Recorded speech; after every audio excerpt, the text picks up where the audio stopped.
From time to time here on Kentuckiana Sunday, we like to introduce you to programs or doing some positive things in the community, especially doing something where somebody's giving back to the community, such is the case with my next guest. He's George Addison, and he's founded a program called Positive Images that Invoke Self-Esteem, and you call that Petite.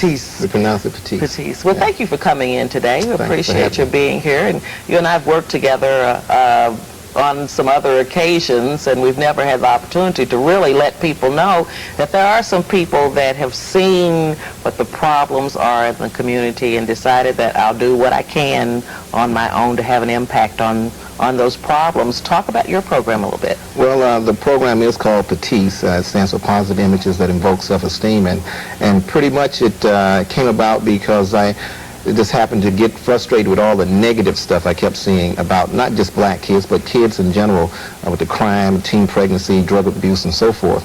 And I decided that since I'd been in communications for a number of years, there should be some way in which I could incorporate that knowledge in a curriculum that would actually give kids the ability to better discern those messages and then prepare alternatives to them. Mm-hmm. And so I created the curriculum, PETITE's curriculum, and it's for elementary, middle school, high schools, and freshmen in college. Mm-hmm. So you're actually working with them, though, on a regular basis. What are some of the things that you do? Well, the first thing we try to do is identify who the so-called troublemakers are in any given school or area. And basically, I don't view them as troublemakers. I just view them as young people that have a lot of energy that needs redirecting. Mm-hmm. And pretty much once we get them into the program, we begin to start reversing that anxiety that most teachers feel by putting them in charge. Mm-hmm. And immediately you begin to notice the difference in attitude and how they feel that now they're on the hot seat. So it hasn't been too difficult to get it going. We've been really pleased that a lot of the kids have taken to the program well, and they're really excited about the upcoming year. Okay, now what is your relationship with Bellarmine College? Well, Bellarmine, thank goodness, Tom Daly in particular over at the Bellarmine Small Business Development Center was familiar with what I was attempting to do, and I told him that one of the key components of the program would be to have a neutral setting to bring these kids to in order to allow them to not feel any stress from their peers or immediate community. And he had offered Bellarmine, and he had checked it out with the administrators over there, and they approved and was behind it wholeheartedly. So I really thank him a lot for doing it, because as a result, it spearheaded what we started out with as 9 kids, mushroomed quickly into about 100 kids by the end of the year. Mm-hmm. And that was a lot more than what I anticipated. Well, you know, one of the things that you do, I noticed that you have role models in, mm-hmm. and you actually have the kids have the opportunity to have exchanges with real people. Right. And we try to take that one step further by also locating role models for the parents as well. Mm-hmm. And that's the unique thing about PETITE is that, you know, we can do a lot of things, and there are a lot of good programs out here, period, but if it's negated when they return home, then we really have a difficult task, because each time you see a kid and you're redoing the same thing and the message is never really taking root. Mm-hmm. So we have had the help of Commissioner Steve Henry, who's a doctor also. He serves as a mentor to some of our kids who are interested in medicine. I have one here with me today that's also interested in medicine.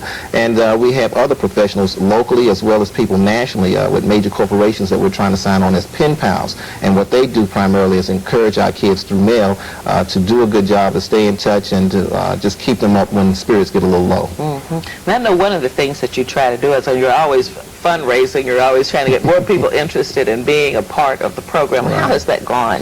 Well, it's not going badly in the sense that right now is the time for grants. So there are quite a few grants out there. A lot of tough people to compete against for those few dollars, but we feel that we're getting pretty good support. So far, the program is currently being considered as a national model for the country by the National Council on Crime and Delinquency.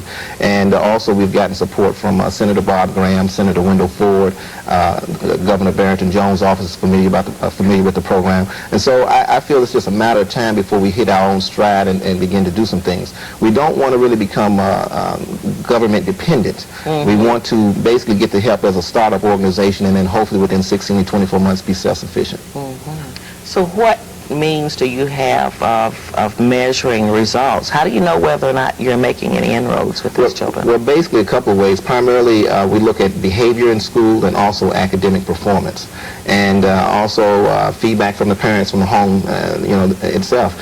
And the teachers actually conduct the assessments, and they determine whether or not the children are in a position to continue in the program if they feel that there's just nothing happening there and we need to look at an alternative. What have been some of the problems, some of the more severe problems these children have had? Primarily, some of the kids throw a lot of tantrums and emotional, upheavals in the classroom because they're frustrated, either because of reading problems or just something going on negative at home, and they have no one to really talk to about it, and they decide to get in class and act it out. And so that's been primarily the main thing, and that leads to fighting and then wanting to run with gangs and like behavior.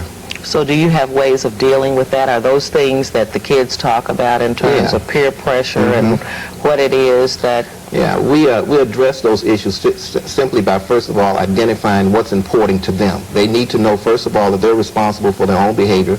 It doesn't matter what color you are, what your economic situation is. Everybody is given a neutral setting at least to start building on. And we know sometimes other circumstances go into play and you can't control everything. But they have to understand that that's part of life, and that's expected. So don't get on themselves unnecessarily hard because of it and think they can take that out on someone else, because it's not the way it should be and it's not the way that it's going to be.